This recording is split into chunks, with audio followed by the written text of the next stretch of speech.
Bonjour et bienvenue sur Gosukulu.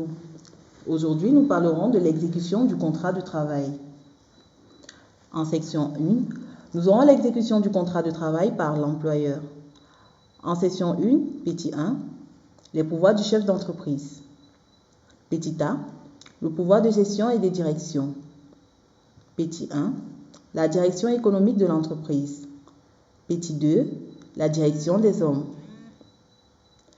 Petit b, le pouvoir réglementaire, entre parenthèses, pouvoir normatif du chef d'entreprise. En petit 1b, l'élaboration du règlement intérieur.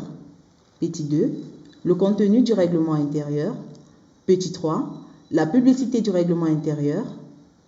En c, le pouvoir disciplinaire du chef d'entreprise. En c, petit 1, la faute disciplinaire. En c, petit 2, les sanctions disciplinaires.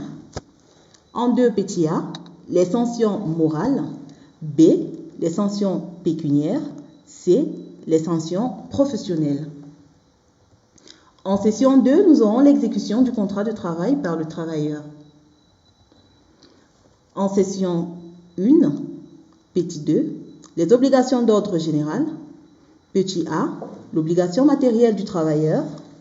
Petit 1, l'exécution personnelle de la prestation de travail. Petit 2, l'exécution consciencieuse de la prestation de travail.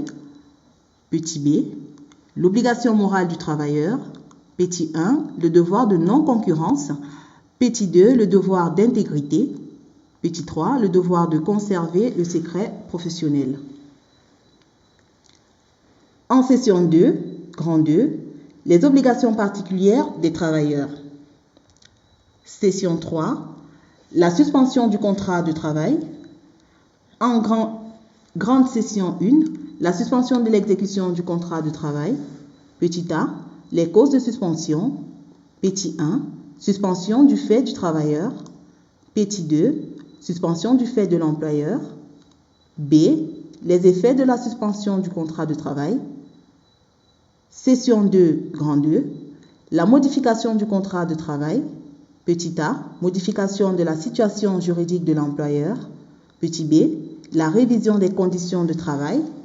Petit 1, les modifications imposées. Et petit 2, les modifications négociées.